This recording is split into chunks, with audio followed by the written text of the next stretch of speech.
내가 너를 도우리라는 말씀의 제목으로 잠시 말씀 나눌 텐데, 우리 옆에 있는 분들께 한 번 더 인사합시다. 정말 잘 오셨습니다. 네, 그, 네. 부흥은 하나님의 위로를 경험하는 것이죠. 정확히 말씀드리면 부흥의 시작은 하나님의 위로에서 기인합니다. 지난주 제가 히스기야와 동시대 사역자였던, 어쩌면 친구자 동역자였던 이사야서를 통해 부흥의 원리를 나누기 시작했습니다. 이사야서 전체 66장 중 회복의 시작이 40장이죠. 그리고 그 첫 구절이 바로 하나님의 위로였습니다. 지난주 암송 구절, 요즘에 저희가 같이 한 지 꽤 오래됐는데 아마 다 암송하셨을 거라고 생각합니다. 우리 이사야 40장 1절입니다. 같이 한번 하시죠. 시작. 너희 하나님이 이르시되 너희는 위로하라, 내 백성을 위로하라. 네, 같이 한번 해보겠습니다. 지금 아마 다 암송 되셨을 텐데 한 번 더요. 시작. 너희의 너희 하나님이 하나님이 이르시되 이르시되 너희는 너희는 위로하라, 위로하라 내 내 백성을 백성을 위로하라. 위로하라. 아멘. 어떤 위로였나요? 예루살렘의 마음에 닿는 위로였습니다. 핵심은 닿는이었죠. 지난주 제목이 마음에 닿는 위로였습니다. 제가 이번에 지방의 목회자 제자와 그룹 때 다시 새로운 또 함께 나눌 책을 정했는데, 팀 켈러 목사님의 그 탈기독교 시대의 전도입니다. 근데 부제가 뭐냐면 세상에 닿는 복음 전략입니다. 그러니까 아마 제 생각에는 팀 켈러 목사님도 이사야 40장에서 아이디어를 얻지 않았을까.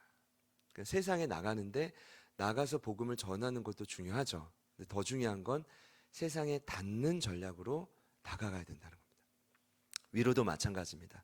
하나님의 위로가 중요하지만 그분의 위로는 저와 여러분의 마음에 닿는 위로라는 겁니다. 사실 여호와의 길을 예비하라는 그 길도 다른 특별한 길은 아닙니다. 하나님의 위로가 저와 여러분의 마음으로 다가오는 길이죠. 그 길이 오늘 예배를 통해 시온의 대로처럼 열려지기를 축복합니다. 제가 지난주 말씀을 준비하면서 하나님께서 강하게 주시는 마음은 하나님께서 이 땅을 너무나 위로하기를 원하시는구나. 그리고 저와 여러분을 어느 때보다 많이 위로하기를 원한다라는 생각 많이 받았습니다. 여러분, 위로라는 단어는 히브리어로 나함이었죠. 안심시키다라는 뜻도 있지만 숨을 쉬게 하다라는 뜻입니다. 그만큼 하루하루 이 땅의 삶이 숨쉬기 어려울 만큼 답답한 시간들이 많이 있다는 겁니다. 고기는 바다를 떠나 살 수 없고요. 나무는 땅을 떠나 성장할 수 없습니다. 지난주에 하나님이 직접 예시를 드셨지만 양 예를 들었잖아요. 어린 양이든 중간 양이든 어미 양이든 목자의 품을 떠나 살 수 없듯이 하나님의 자녀는 하나님의 위로가 없이는 숨쉬며 살 수 없습니다. 여러분 인정하시기를 축복합니다. 동의하십니까? 저희가 2020년도 코로나가 한창일 때 저희 공동체에서 요한일서에 이어 요한계시록 강해를 나누었던 적이 있었습니다. 근데 1장 서론에서 저자인 요한이 소아시아 7교회를 향해 편지를 쓴다고 말해요. 근데 여러분 그 7교회가 2000년 전에 소아시아의 7교회만 말하는 게 아니라 그때도 말씀드렸지만 오고 오는 세대에 7이라는 완전수는 이 땅에 세워질 수많은 교회를 향해 선포하는 거거든요. 그 땅을 향해 먼저 이렇게 위로합니다. 충성된 증인으로 죽은 자들 가운데서 먼저 나시고 땅의 임금들의 머리가 되신 예수 그리스도로 말미암아 은혜와 평강이 너희에게 있기를 원한다. 역사학자인 레너드 스윗은 그의 책 포스트 모던 순례자들에서 지금 21세기 이 사역은 1세기 초대교회 사역과 공통점이 많다는 말을 합니다. 1세기 초대교회는 유대주의뿐 아니라 당시 지배계층이었던 그리스 로마주의에 의한 편견에 참 많이 시달려야 됐습니다. 그들에 의하면 기독교는 그저 개인적인 신념이나 사적인 신앙으로 약간 미신에 불과한 종교, 딱 그 정도였습니다. 원래 로마는 혼합 종교를 인정했어요. 어떤 종교든 다 받아들이고 그렇게 나라의 어떤 힘을 확장했는데 문제는 뭐냐면 유독 기독교만 싫어했다는 겁니다. 왜 그랬냐면 별로 세력도 안 되는데 굉장히 당당하고 깨끗하고 정결한 거예요. 그러니까 늘 눈에 가시 같은 존재였는데 자꾸 요직이 더 많아지는 거죠. 그래서 한 번은 이제 조용한 곳에 모여서 성찬식을 하는데 사랑합니다 말하잖아요. 근친상간이라는 소문을 내기 시작해요.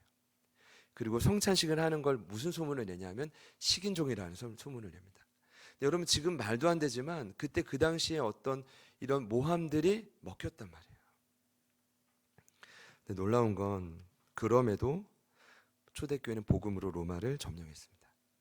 여러분 그 힘이 어디서 나왔을까요? 제가 볼 때는 삼위 하나님으로부터 흘러오는 위로입니다. 그래서 바울 서신을 보면 거의 공통적으로 1장에 대다수가 첫 장에 그 위로를 바울 사도가 전하고 있습니다. 이런 거죠. 일단은 숨을 쉬게 해줘야 살아갈 수 있기 때문입니다. 여러분 일단은 숨을 쉬어야 이 땅을 살 수 있기 때문입니다. 저는 그런 의미로 아예 그냥 숨 막힌 채로 지난 한 주간에 사셨던 분도 많을 것 같아요. 뭐 몸이 편찮으셨던 분도 있고 마음이 어려웠던 분들도 계시겠지만 그런 의미로 좀 함께 위로하는 찬양을 했으면 좋겠는데요. 은혜와 평강이라는 찬양이 있는데요. 우리 이 찬양 같이 한번 가사를 생각하면서 가능하다면 이렇게 뭐 손을 뻗어서 같이 한번 축복했으면 좋겠습니다.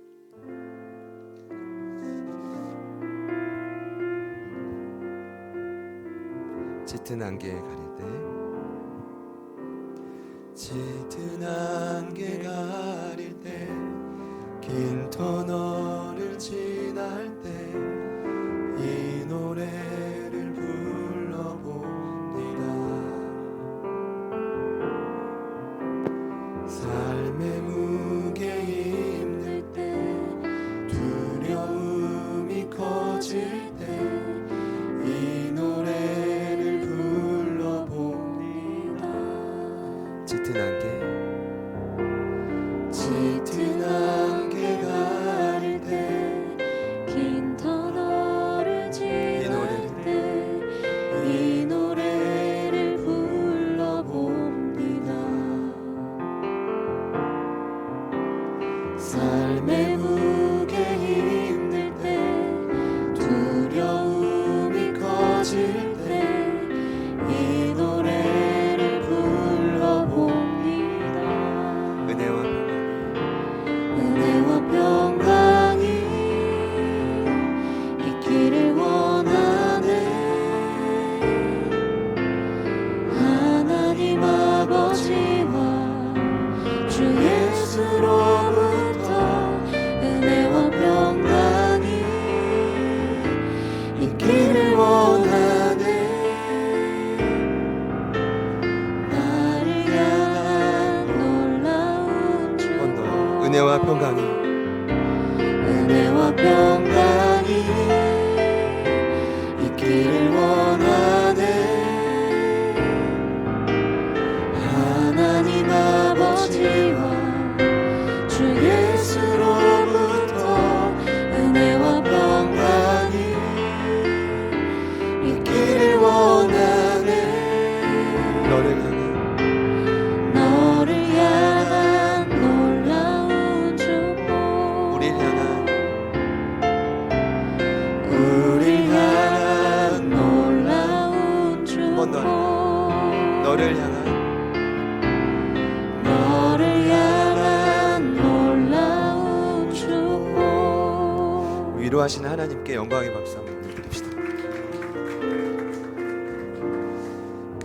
자꾸 여기 이사야 선지자가 하나님의 위로라고 하거든요. 저희도 아까 경배와 찬양 때 고백했지만 하나님이 아니면 다친 마음을 열 자가 없습니다. 그러니까 아무리 맛있는 걸 먹어도 사실은 좋은 곳에 가서 평안하게 잠을 자도 주님이 아니면 숨을 쉬게 해줄 분이 없습니다. 믿으시죠? 그 위로가 우리 현장과 온라인으로 예배하는 모든 분들께 동일하게 임하기를 소망합니다. 자, 그런데 이런 위로를 경험했다고 해서 모든 상황이 바뀌는 건 아닙니다. 당장 변하지 않는 환경은 때론 사람의 근원적인 죄를 발동시켜요. 저희 안에 이제 근원적인 죄, 사실은 이미 답을 아세요. 뭐 죄의 뿌리, 옛사람, 옛습관 다 말할 수 있지만 저는 오늘 그 근원적인 죄를 제 칼럼에 마음의 탈골이라고 표현했어요. 좀 마음과 연관지어 생각해 봤는데 뭔가 마음의 위치들이 좀 다 어그러진 거죠. 그러니까 어떤 누구를 만나도 힘이 안 나고 위로가 생기지 않는 거예요. 아마도 마음이 탈골되는 이유는 제 생각에는 하나님 중심성을 상실했기 때문일 거예요. 내 마음의 중심에 하나님을 잃어버리면 반드시 탈골되게 돼 있어요. 자, 이 마음을 근거로 여러 죄의 열매가 탄생하는 겁니다. 결국 그 죄 때문에 내 눈으로 보게 되고 또 실망하게 되다 보면 여러분이 잘 따라가던 그 위로의 노선, 은혜의 노선을 일탈하게 돼요. 일탈해 보셨죠? 해보셨죠? 네. 가출 경험도 있으시고요. 네, 죄송합니다. 이 얘기는 또 안 하겠습니다. 네. 그리고 그 일탈은 반드시 결핍을 가져옵니다. 그리고 그 결핍을 해결하기 위해 인간은 자신의 능력으로 성도든 비성도든 상관없이 무엇인가 성취하려고 노력을 해요. 근데 만일 하나님 없이 무엇인가 성취되면 교만해집니다. 그리고 만일은 실패할 때가 더 많죠. 절망하면서 뭐에 사로잡히냐면 두려움에 사로잡히죠. 흔히 이런 신앙을 율법주의 신앙이라고 합니다. 그러니까 여러분 하나님 없는데 잘 되잖아요. 취업도 되고 뭐 예를 들어서 좋은 대학 가고 좋은 사람 만나고 이거 위험한 겁니다. 그리고 나서 그 끝자락에 하나님 하셨습니다라고 말할까요? 전혀입니다. 내가 했다라고 말하죠. 근데 더 심각한 건 또 실패해서 하나님 진짜 없는 거 아니야? 두려움에 완전히 사로잡히는 것도 힘들어요. 예를 든다면 결국 둘 중에 하나인데 자신을 한껏 높이거나 아니면 불순종과 실패에 집중해서 열등감 가운데 이런 고백을 자주 하죠. 하나님의 은혜는 더 이상 내 삶에 나타날 수 없구나. 하나님의 은혜는 그때뿐이지 더 이상 내 현실을 새롭게 할 수 없구나 라고 낭망하죠. 그래서 여러분 40장 말미에 이런 구절이 있더라고요. 비교할 수 없는 하나님의 능력을 강조해요. 왜냐? 은혜의 노선에서 일탈하지 않도록 뭔가 협박이라면 그렇지만 강조하기 위함. 하나님의 힘이 아니면 살 수 없다는 것을 다시 한번 강조하면서 그 위로의 장을 마무리해요. 제가 한번 읽어볼 텐데 40장 27절부터 31절 말씀이에요. 야곱아 어찌하여 내가 말하며 이스라엘아 내가 이르기를 내 길은 여호와께 숨겨졌으며 내 송사는 내 하나님에게서 벗어난다 하느냐. 27절이 좀 어려워요. 그래서 표준세 번역을 보면 이런 표현이에요. 야곱아 네가 어찌하여 불평하며 이스라엘아 내가 어찌하여 불만을 토로하느냐. 주께서 너는 나의 사정을 모르시고 어찌하여 하나님께서는 나의 정당한 권리를 지켜주시지 않는다고 불평하느냐. 이게 27절입니다. 그리고 하나님이 비교할 수 없는 하나님의 권능을 선포하시죠. 너는 알지 못하였느냐? 듣지 못하였느냐? 영원하신 하나님 여호와 땅끝까지 창조하신 이는 피곤하지 않으시며 곤비하지 않으시며 명철이 한이 없으시며 피곤한 자에게는 능력을 주시며 무능한 자에게는 힘을 더하시나니 소년이라도 피곤하며 곤비하며 장정이라도 넘어지며 쓰러지되 오직 여호와를 앙망하는 자는 새 힘을 얻으리니 독수리가 날개치며 올라감 같을 것이요 다른 박질하여도 곤비하지 아니하겠고 걸어가도 피곤하지 아니하리로다. 믿으시는 분들만 아멘 해보시죠. 네. 비교할 수 없는 하나님의 능력을 여러분이 꽉 붙들면 이 말씀에 동일하게 재현될 것입니다. 자, 그럼에도 그 은혜에서 일탈되지 않는 것이 참 쉬운 일은 아닙니다. 왜냐하면 이미 신앙생활을 오래 하신 분일수록 전형적인 율법주의에서 경험되고 반복되는 두려움과 교만에서 자유하기가 참 어려워요. 제가 이번에 고민을 좀 많이 해봤거든요. 제가 제 삶을 보더라도 교만 아니면 두려움이에요. 그 중간에 뭔가를 중심을 지켜서 은혜의 노선을 일탈하지 말아야지, 그 신앙을 좀 지켜봐야지라고 유지하는 것, 유지하게 때로는 하는 것이 결국 만만치 않구나. 그렇다면 어떻게 이 기본적인 굴레에서 벗어날 수 있을까? 여러분 이때에 필요한 것이 바로 하나님의 응답에 대한 확신입니다. 오늘 말씀의 핵심인데 하나님의 응답에 대한 확신이 제가 볼 때는 제가 이번 주에 나누고자 하는 부흥의 키예요. 원리를 일으키는 키입니다. 근데 이 말씀이 바로 이사야 41장에 기록되어 있습니다. 먼저 그들에게 하나님이 무엇을 약속하시냐 하면 1절부터 7절을 보니까 포로 생활의 해방을 약속하십니다. 이것이 그들을 기다리고 있던 응답이었습니다. 근데 이 응답을 좀 보니까 무려 이 약속은 150년 후에 성취될 이야기입니다. 그러니까 포로로도 끌려가야 되고 고생해야 되고 그 이후에 회복될 이야기의 150년 후의 이야기를 지금 하고 있는 겁니다. 연대계적으로 보면요. 왜 이토록 미래의 일을 말했을까요? 제 생각은 유다 백성들 안에 내일에 대한 미래에 대한 두려움이 너무나 크다라는 걸 하나님이 아셨기 때문에 미래에 있을 일을 아주 응답으로 꽉 모습한 거죠. 이해되십니까? 자, 자본주의를 요즘에는 하나의 종교로 봅니다. 벌써 그런 지 오래지만 흔히 그래서 자본교라고 합니다. 따라해 볼까요? 자본교. 그러면 우리가 사는 이 자본주의에서 신봉하는 신은 누구일까요? 네, 돈입니다. 만몬. 이미 근대를 지날 때 또 현대로 들어올 때 돈을 신으로 모시는 자본주의가 하나의 종교처럼 변모한 지 오래되었죠. 그만큼 여러분 돈이 있으면 대접받고요. 돈이 있으면 불안하지 않고요. 또 돈만 두둑히 있으면 미래를 개척할 수 있다는 자신감이 이 자본주의 시대에서는 많이 듭니다. 그런데 여러분 2000년 전에도 참 유사했습니다. 산상수훈 말씀을 보면 예수님 그들에게 무엇을 강조하냐면 제발 무엇을 먹을까?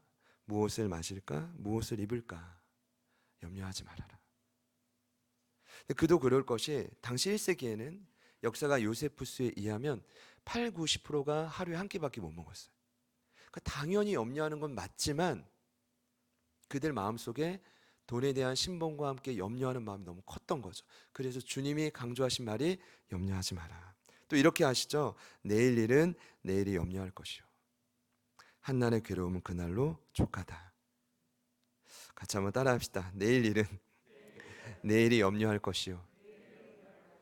군에 입대하기 전날 밤에 저녁 예배 후에 한 집사님이 제 손을 꽉 잡더니 본인이 군대에서 가장 위로가 됐던 말씀이 이 말씀이라는 거예요. 내일 일은 내일이 염려할 것이요. 한날의 괴로움은 그날로 족하다.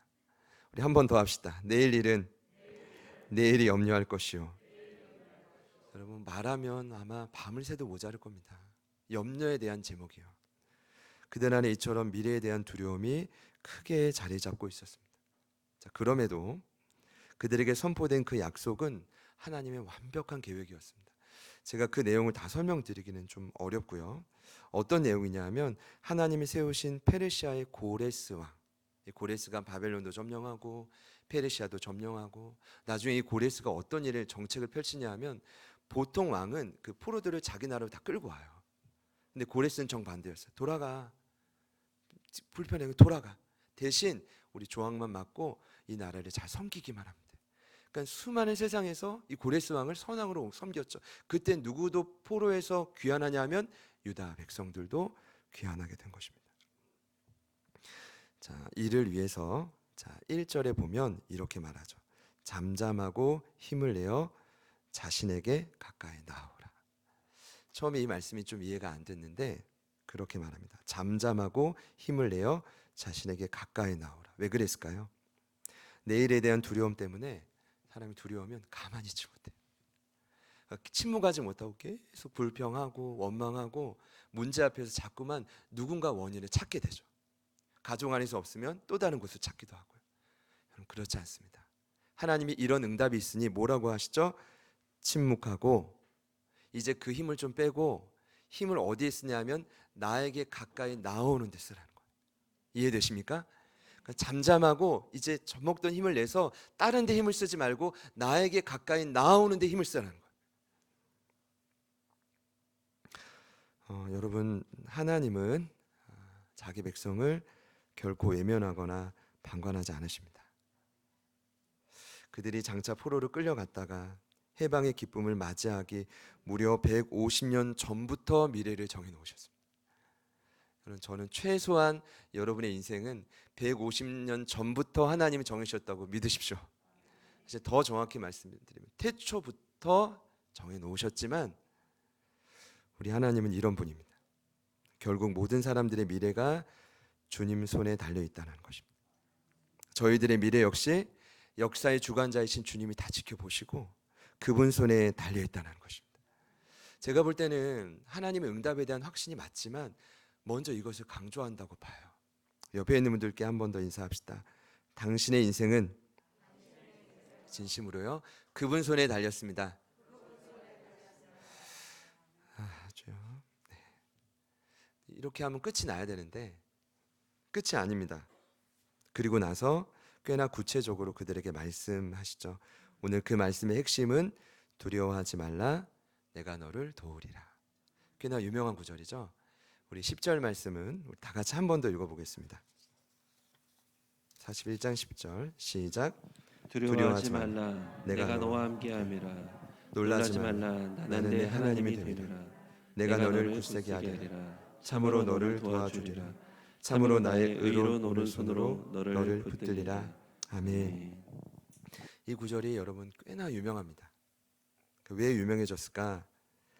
저도 이제 아마 고등학생 때 이 구절 암송했던 것 같아요.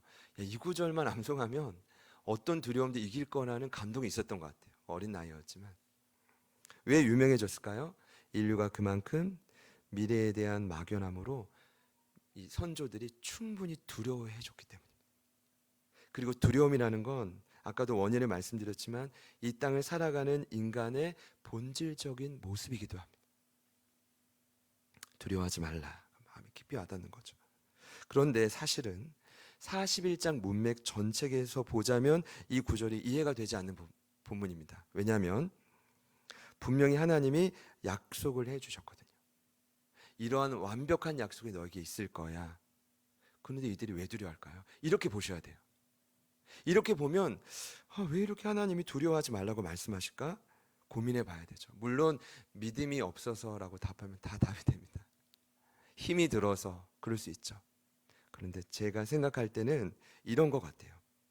하나님이 말씀하신 그 약속이 저와 여러분의 삶의 현실이 되기까지는 늘 시간이 필요해요. 이해되십니까? 사실 그 약속이 성취되는 기다림 속에서 하나님의 약속이 막연하게 느껴질 때가 너무 많아요.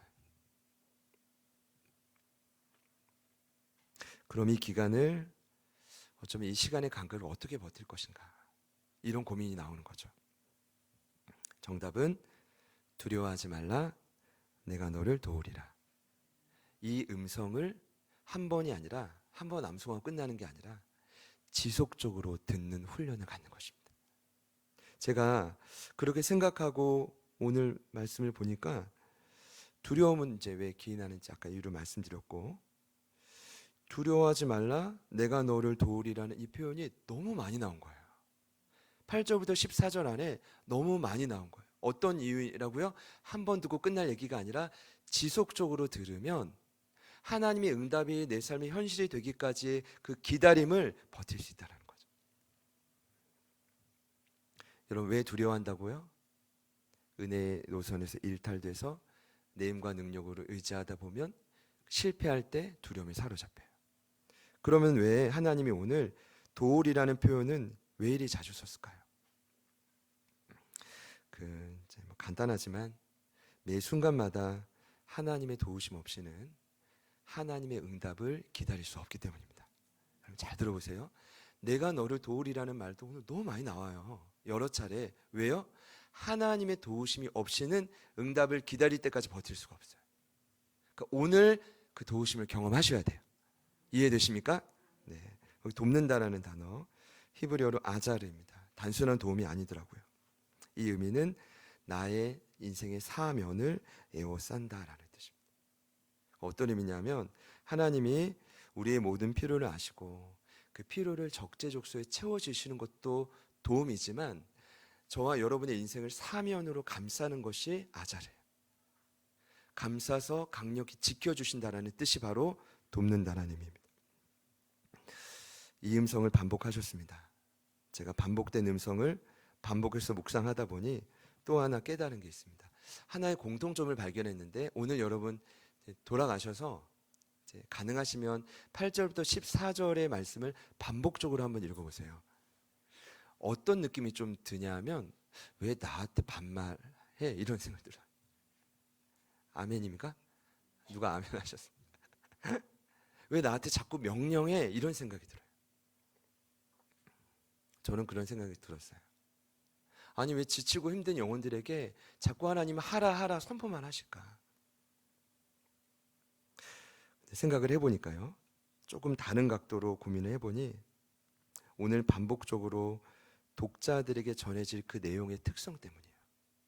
오늘 두려워하지 말라, 내가 너를 도우리라, 내가 너와 함께함으로 너를 두려워하지 않게 너를 도울 거야. 이 말은 자세히 보면 충고가 아니라 소식이더라고요. 제가 좀 자료를 찾아보니까 충고는 우리가 무엇을 해야 한다는 요청이에요. 너 이렇게 한번 해볼래? 이렇게 하면 변화될 수 있어, 나아질 수 있어. 근데 소식은 우리를 위해 이미 이루어진 일에 대한 선포더라고요. 그러니까 명령하는 거예요. 그리고 어쩌면 이것이 복음인 거예요. 여러분, 복음은 충고나 설득이 아니라 소식입니다. 명령입니다. 어떤 의미냐면 충고는 듣는 자들의 삶의 방식을 변화시키는 것에 집중하지만 소식은, 그 선포는 듣는 자들을 위해 이미 이루어진 어떤 일을 그냥 선포하는 거예요.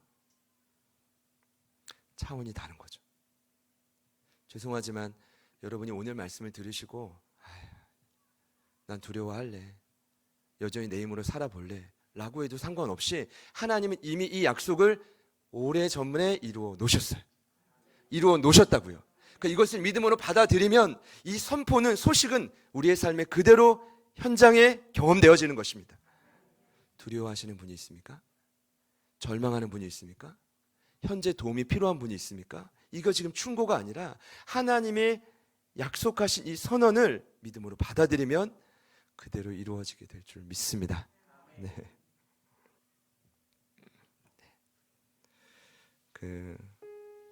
이런 생각이 좀 들었어요. 기도할 때마다 제가 이제 제 기도도, 우리 사랑하는 가족분들의 기도도 제 기도 수첩에 좀 세밀하게 기록을 했는데 어떨 때는 너무 염치 없는 거 아니야? 라는 생각이 들 때가 있거든요. 근데 그런 생각은 제 생각이더라고요. 그런 마음을 가지면 곧장 하나님이, 성령님이 이런 마음을 주세요. 야, 염치 없어도 돼. 차라리 나는 염치 없이 나에게 좀 달려들었으면 좋겠다. 경환이 너도 그렇고 제자들 교회 가족들도 그렇고. 강하게 주시는 마음은 그래요. 두려워하지 말라, 내가 너를 도우리라. 이 말씀을 믿는다면 하나님의 응답을 기다리는 그 간극에서 버틸 힘을 달라고 기도해야 돼요. 간구해야 돼요. 어떻게든 몸부림을 쳐야 돼요. 이제는 무릎을 꿇고 눈물을 쏟아야 될 때예요. 제가 종종 하는 이야기인데 저는 기복주의보다 더 무서운 것이 무복주의라고 생각해요. 하나님 복을 주고 싶은데 복을 안 구하는 거예요. 결단을 안 하는 거예요. 결단하고 기도하시면 엄청난 복이 너무 많이 임할까 기도 안 하시는 분은 없으시죠? 하셔도 돼요. 왜냐하면 제가 40장부터 쭉 말씀을 보니까 하나님의 기준은 뭐예요? 기준을 이렇게 뭐라 그러죠? 평준화시키는 게 아니라 계속 하향화시켜요. 그리고 밑바닥에 있는 사람까지 다 건져내십니다. 이해되십니까? 이 사람만큼은 해야 기도하고 복을 받지, 율법주의죠. 이 사람만큼 섬기고 헌신해야 일이 잘 풀리고 자녀들이 잘 되지, 율법주의죠. 아닙니다. 어느 누구도 상관없이 70년 포로 생활을 하고 수백 년을 떠나 있어도 하나님은 하용하여 밑에서부터 끌어올립니다. 위로하셨으면, 숨을 쉬게 하셨으면 이제 응답이 있을 거야. 이제 그 응답을 위해 달려가기 위해서 뭘 해야 돼요? 오늘 주님의 도우심을 경험해야 돼요. 하나님의 사방으로 나를 지키시는 걸 경험해야 되고요. 지금 나에게 필요한 것을 적재적소에 공급하시는 것을 체험해야 돼요. 그러면 그 응답을 경험하고 또 그 다음 단계로 넘어가고 또 그 다음 단계로 넘어가는 거죠. 너무 나누고 싶었던 내용이에요. 사실은 오늘 이 말씀 이후에는 사명에 관한 이야기를 하세요. 너희가 더 이상 버러지가 아니야. 세상에 그렇게 끌려다니는 버러지가 아니라 뭐라고 표현하죠? 날카로운 새 타작기. 내가 지금은 고레스를 쓰지만 고레스도 이제 사라질 거야. 내가 너희 이스라엘을 들어서 이런 도구로 세상을 다스리게 할 거야. 이게 우리가 가야 될 목표 아닙니까? 그런데 일단은 미래에 대한, 내일에 대한 그 막막함과 두려움을 오늘 나를 도우시는 그 힘을 힘입어 이겨내야 돼요. 승리하시기를 축복합니다. 우리 옆에 있는 분들께 마지막으로 사랑 인사 할까요? 이렇게 인사합시다. 내가 너를 도우리라. 네. 온라인으로 예배하시는 분들께도 우리 강하게 한번 선포합시다. 내가 너를 도우리라. 하나님의 응답을 꼭 기다리시는 분이 있습니까? 어제도 한 청년이랑 좀 이렇게 고민을 좀 나눔하다가 이런 마음 주시더라고요. 우리 같이 작정기도 하자. 시간을 정해서 꼭 성전에 못 오더라도 꼭 작정기도 하자. 지금은 무언가 이제 하나님의 도우심을 경험할 때인 것 같다. 그러면 반드시 언젠가 하나님의 응답이 지체게 경험될 거예요. 저는 믿어요. 여러분들에게도 동일한 역사가 일어날 줄 믿습니다. 네, 우리 같이 한번 말씀을 기억하면서 찬양하고 기도하겠습니다.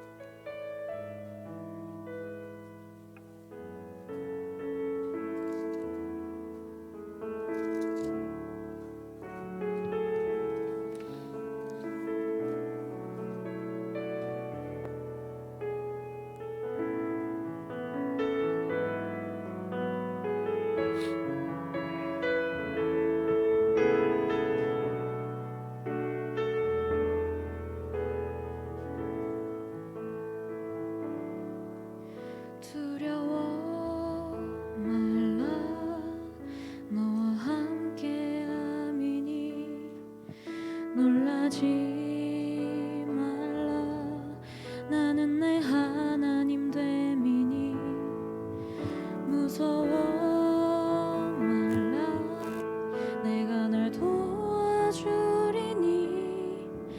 너는 마음에 염려치 말라 두려워 말라 너와 함께함이니 놀라지 말라 나는 내 하나님 됨이니 무서워 말라 내가 널 도와주리니 너는 마음에 염려치 말라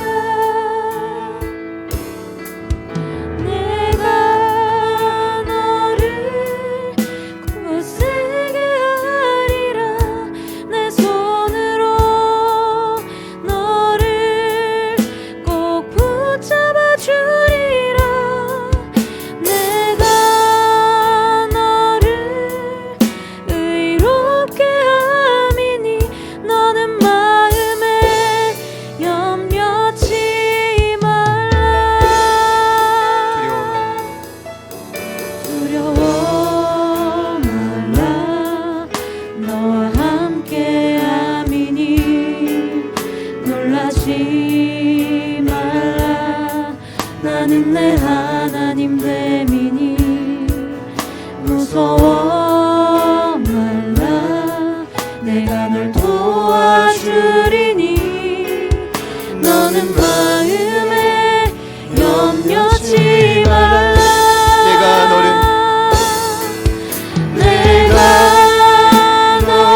염치가 없어도 좋습니다.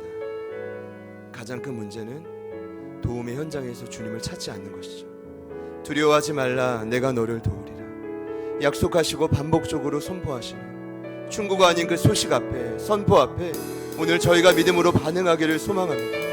여러분 자리에서 마주한 문제는 무엇입니까? 염려와 우리에게 패배와 두려움을 가져오는 영역은 무엇입니까? 하나님의 응답을 기다림에 있어서 우리를 두렵게 하고 초조하게 하고 막연하게 하는 그 요인은 무엇입니까? 하나님 그 자리에 내가 너를 도우리라. 오늘 하나님의 응답이 경험되게 하여 주십시오. 하나님의 응답을 체험하게 하여 주십시오. 그래서 나를 의로 부르신 하나님, 그분을 찬양하며 하나님의 영광이 되는 우리가 되기를 소망합니다. 우리 기대하는 마음으로 우리 다같이 주님 이름 부르시고 기도합니다.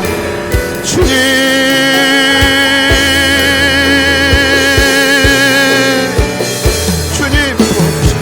주님 도와주십시오. 주님 역사하십시오. 하나님의 도우심을 간구하고 하나님의 시간 주님 앞에 마음을 드리며 나아갑니다. 하나님 우리 가족들이 마주하고 하나님 가족과 나올 모든 두려움과 원인을 주님께 맡겨드립니다. 하나님이 아니면 해결을 자고 하나님이 아니시면 그 문제를 하나님 우리의 능력으로 마주할 수 없습니다. 성령님 도와주십시오. 성령님 일하여 주십시오. 아버지 도와주십시오. 하나님의 능력의 손으로 우리를 붙들어 주십시오. 아버지 하나님 간구합니다. 하나님의 성을 위로하십시오. 하나님 그 낮은 곳에서 우리를 일으켜주십시오. 하나님 바닥에서 우리를 위로하여 주십시오. 하나님 지속적으로 돕는다고 말씀해 주신 하나님, 사랑하는 가족들에게 필요한 모든 것들을 채워주십시오. 필요한 것들을 채워주십시오. 하나님의 시즌에 필요한 모든 것들을 채워주십시오.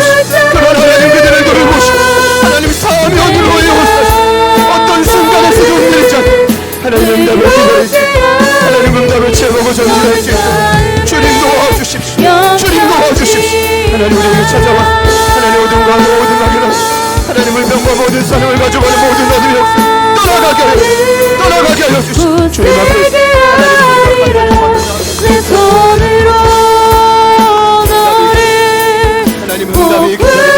하나님의 응답이 기다립니다. 주님 우리가 믿습니다. 하나님 오래전부터 우리 응답을 준비하시고 하나님 우리가 걸어야 될 모든 길을 아끼시고 주님 이끌어가심을 믿습니다. 성령님 도와주시고 성령님 일하여 주시고 하나님 우리 무너지고 하나님이 위로하시고 하나님을 책임지시고 하나님께서 응답하여 주십시오. 주님 도와주십시오. 주님 응답하여 주십시오. 성령님 도와주십시오. 성령님 일하여 주십시오. 여호와 하나님을 인정하고 여호와 하나님을 바라보고 하나님을 향해 기도하며 간구하며 나아가 성령님 도와주십시오. 주님 앞에 기도할 것이 주님 앞에 엎드릴 것이 주님 앞에 매달리며 나아갈 것이 한 영혼한 영혼을 주님 손으로 새롭게 하여주시오. 주님 새롭게 빚어주시오. 하나님 그 모든 공격에서 승리하게 하소서. 주님 도와주시오. 주님 도와주시오. 주님 도와주시오. 주님 역사하여 주님 일하여 굳세게 하리라.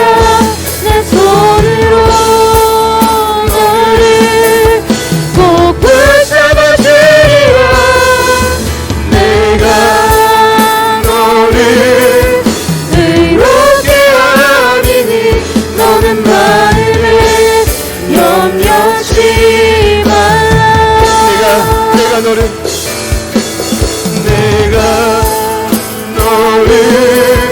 굳세게 하리라. 내 손으로 너를 꼭 붙잡아주리라.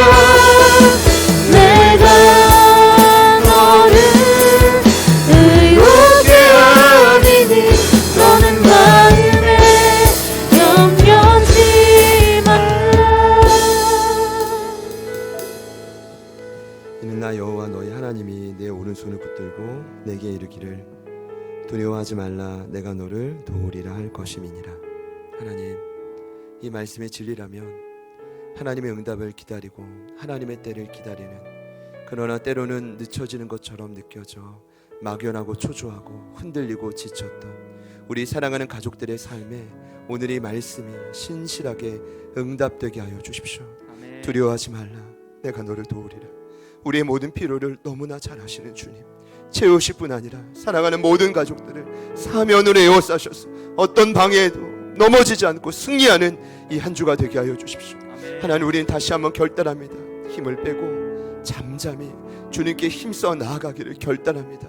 하나님 앞에 엎드릴 때, 하나님 앞에 구할 때마다 주님께서 나를 도우시는 것을 이 현장에서 또 내 삶의 모든 중심에서 체험하게 하여 주시옵소서. 하나님 그 응답이 체험되고 또 그 다음 응답을 기다리고 또 체험되고 하나님 그리하여 우리의 영적 지경이 날마다 넓혀지며 우리를 통해 살아나는 영혼들이 더욱 많아지며 제자들의 교회를 통해서 하나님이 예비하셨던 그 위대한 사명을 마음껏 이루게 하여 주시옵소서. 하나님 우리는 세상의 버러지가 아닙니다. 새로운 날카로운 타작기로 우리를 부르셨고 이 땅을 복음으로 다스릴 것을 명령하셨기에 하나님 그렇게 부르심대로 살아가는 우리 모두가 되게 하여 주시옵소서. 혼란을 예배하는 모든 사랑하는 가족들을 위해 동일한 은혜를 부으시고 위로하여 주시며 하나님께서는 중심이 아니라 하나님 그 아래서부터 모든 자들을 끌어올리시고 위로하시고 세우시는 것을 체험하게 하여 주시옵소서. 좋으신 하나님을 찬양합니다. 선하신 하나님을 높여드립니다. 이제는 우리 구주 예수 그리스도의 은혜와 하나님 아버지의 변함없는 신실하신 사랑하심과 성령님의 내주 충만 교통 위로하심의 역사가 주님의 도우심을 체험하며 완벽한 하나님의 응답을 기다리겠습니다.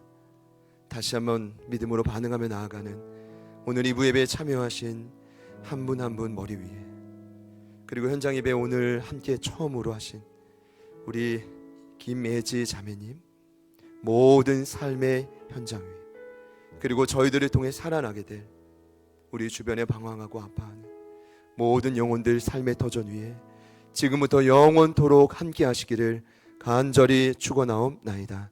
아멘.